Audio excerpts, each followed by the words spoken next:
అచ్చంగా తెలుగు మన అమ్మ భాష వెలుగు, అచ్చంగా తెలుగు ఇది తెలుగు కనుల వెలుగు. మానస వీణ 3వ భాగం రాసిన వారు పిఏటి శ్రీదేవి గారు. స్వాతంత్ర దినోత్సవం సందర్భంగా ఆ పాఠశాల యాజమాన్యం వారు రాష్ట్రానికి హోంమంత్రి గారైన కృషివలరావు గారిని జెండా ఆవిష్కరించడానికి ఆహ్వానించారు. ఆయన ఉదయం 8:30 వచ్చి జెండా ఎగురవేస్తానని మాట ఇచ్చారు. కృషివలరావు గారు అంత ఎత్తుకు ఎదగడం చాలా విచిత్రంగా జరిగింది. ఆయన తండ్రి అయిన ఓబులేసు ఆ ఊరి జమీందారు గారైన భూషణం గారి దగ్గర పాలేరుగా పనిచేస్తుండేవారు. భూషణం గారు ఆ ఊళ్ళో మకుటం ఉన్న మహారాజు. నిరాఘాటంగా 3 సార్లు ఆ నియోజకవర్గం నుంచి ఎమ్మెల్యేగా ఎన్నికై 3వ మంత్రిగా కూడా చక్రం తిప్పారు. కానీ 4వసారి ఆయన ఎమ్మెల్యే కావడానికి ఆటంకం వచ్చింది. ఆ నియోజకవర్గాన్ని రిజర్వ్ కేటగిరీగా ప్రకటించడంతో ఆయనకు పోటీ చేసే అవకాశం తప్పిపోయింది. అయినా ఆయన తన ఆధిపత్యమే కొనసాగాలన్న కోరికతో తన దగ్గర పాలేరుగా ఉన్న ఓబులేసుని ఎన్నికల బరిలో నిలబెట్టి నెగ్గించారు. ఒక్క దళితునికైనా మంత్రి పదవి ఇవ్వాలని ముఖ్యమంత్రి గారు నిర్ణయం తీసుకోవడంతో ఓబులేసు పంట పండి సరాసరి మంత్రి హోదా కూడా దక్కించుకున్నాడు. ఆ సమయంలో ఆయన కొడుకైన కృషివలరావు BA పూర్తి చేసి MAలో చేరారు. అయితే ప్రత్యర్థి వర్గాలు భూషణం గారి మీద ఉన్న అక్కసు కాస్త ఓబులేసు మీద తీర్చుకున్నారు. ప్రమాణ స్వీకారం చేసి వస్తున్న ఓబులేసుని గొడ్డళ్లతో నరికి చంపారు. ఆ క్షుద్ర రాజకీయాల నుంచి దూరంగా వెళ్ళిపోవాలని కృషివలరావు నిర్ణయించుకున్నా భూషణం గారి బలవంతం మీద, స్నేహితుల ప్రోత్సాహం వల్ల తప్పనిసరిగా మధ్యంతర ఎన్నికల బరిలో నిలబడాల్సి వచ్చింది. చనిపోయిన ఓబులేసు మీద సానుభూతితో ప్రజలు అఖండ మెజారిటీతో అతని కుమారుడైన కృషివలరావుని నెగ్గించారు. ఆ విధంగా ఆయన మంత్రి అయ్యారు. అయితే విద్యావంతుడు కావడం వలన, ప్రజలకు నిజంగా సేవ చేయాలనే తపన ఉన్నవాడు కావడం వలన ఆయన అనతి కాలంలోనే ప్రజల మన్ననకు చూరగొన్నారు. దాంతో తరువాతి ఎన్నికల్లో కూడా ఆయన అఖండ మెజార్టీతో గెలుపొంది హోంమంత్రి పదవిని అలంకరించారు. పాఠశాల ప్రాంగణమంతా మువ్వెన్నెల జెండాలతో మనోహరంగా అలంకరించారు.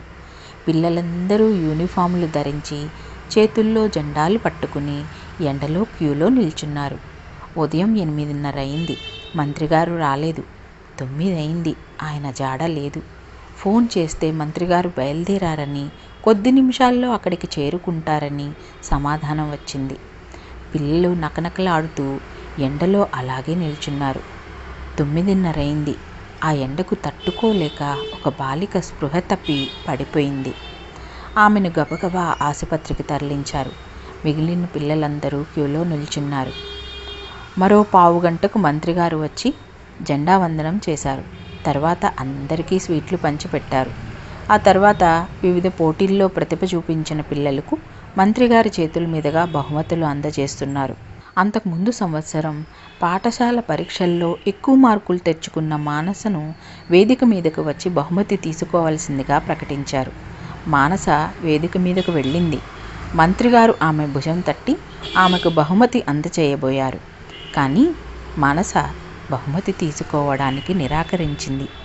పాఠశాల ప్రధానోపాధ్యాయులు చిరు కోపంతో ఆమెను మందలించబోయారు. కృషివలరావు గారు ఆయనను వారించి మానసుని ఇలా అడిగారు. అమ్మా, నువ్వు బహుమతి తీసుకోవడానికి ఎందుకు నిరాకరిస్తున్నావో తెలుసుకోవచ్చా? మానస ఆయనకి నమస్కరించి అంది, క్షమించండి మంత్రి అంకుల్, మీరు 8:30 వస్తానని మాట ఇచ్చి 9:45 వచ్చారు. మేము చిన్నపిల్లలం. అంతవరకు తిండి తిప్పలు లేకుండా ఎండలో మాడుతూ నిలబడి ఉన్నాము. మీరు రావడానికి 15 నిమిషాల ముందు మా స్నేహితురాలు ఒకరు స్పృహ తప్పి పడిపోతే ఆసుపత్రికి తరలించారు. మార్గదర్శకులుగా ఉండవలసిన మీరే సమయపాలన చేయకపోవడం చాలా బాధగా ఉంది. అందుకే నేను మీ నుంచి బహుమతి తీసుకోకూడదని నిర్ణయించుకున్నాను అంది. మానస అంత ధైర్యంగా మాట్లాడేసరికి పిల్లలందరూ ఆనందంతో చప్పట్లు కొట్టారు. ప్రధానోపాధ్యాయుడు తమకు రావలసిన గ్రాంట్లు ఎక్కడ రాకుండా పోతాయోనన్న ఆందోళనతో నెత్తి పాదుకున్నాడు. కృషివలరావు హుందాగా మైకు దగ్గరికి వెళ్ళి, పిల్లలు, నేను సమయానికి రాకపోవడం తప్పే.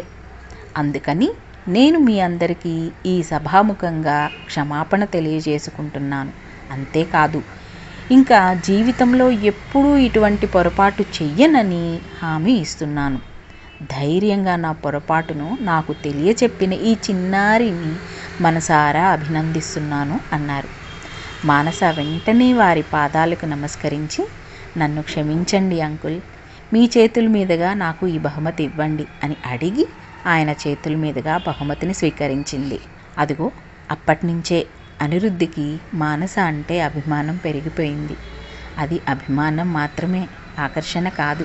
మానస చదువుతున్న పాఠశాలకు ఒక ప్రత్యేకత ఉంది. అక్కడి ఉపాధ్యాయులు మొక్కుబడిగా పాఠాలు చెప్పరు. పిల్లలకు విజ్ఞానాన్ని అందివ్వాలన్న తపనతో బోధిస్తారు. వారికి ఉత్తీర్ణతా శాతం కన్నా పిల్లల్లో మానసిక వికాసం కలగడమే ముఖ్యం. చదువు కూడా ఒక ఆటలా నేర్పిస్తారు. అందుకే పిల్లలు ఎంతో ఉత్సాహంగా బడికి వచ్చి ఆసక్తిగా అన్నీ నేర్చుకుంటారు. దానివల్ల ఉత్తీర్ణతా శాతం మిగతా పాఠశాలల కన్నా ఎక్కువగా ఉంటుంది. మానస 10వ తరగతిలోకి వచ్చింది. ఆమె చదువులోనే కాదు, అన్నింటిలో ప్రావీణ్యం సంపాదించింది. చక్కగా కవితలు రాస్తుంది, వాటికి అందంగా బాణీలు కడుతుంది, కమ్మగా పాడుతుంది, వీణ వాయిస్తుంది. చిత్రలేఖనంలో కూడా ఆమెది అందవేసిన చెయ్యి. మానసను అందరూ ఎంతో అభిమానిస్తారు. ఇదంతా నాణానికి ఒకవైపు. మరొక వైపు పరికిస్తే, ఆవు దగ్గర పాలు తాగుతున్న దూడను చూసినా, ఆడకోతి ఉరుకుతూ దుముకుతూ చెట్లెక్కుతూ ఉంటే దాని కడుపు కరుచుకుని ఉండిపోయే కోతి పిల్లను చూసినా, ఆఖరికి పార్వతీదేవి ఒడిలో కూర్చున్న వినాయకుణ్ణి చూసినా మానసలో ఆవేదన పెళ్ళిబుకుతుంది. ఎవరు కన్నారు నన్ను? ఏ కన్న తల్లి ఒడికి నేను బరువైపోయాను?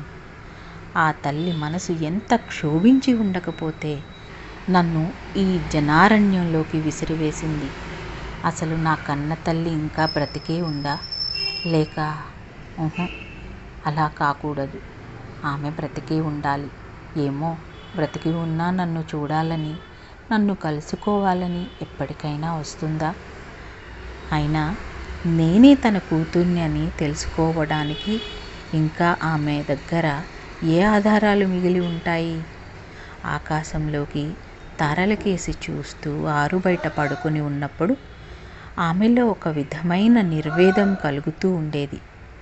అనేక రకాలుగా ఆలోచిస్తూ, అమ్మని తలుచుకుంటూ కంట్లో నుంచి ఉబికి వచ్చే కన్నీళ్లు బుగ్గలపైకి కారి దిండుని తడిపేస్తూ ఉండగా ఎప్పటికో నిద్రలోకి జారుకునేది. ఆ నిద్రలో ఆమెకు కలలు వచ్చేవి.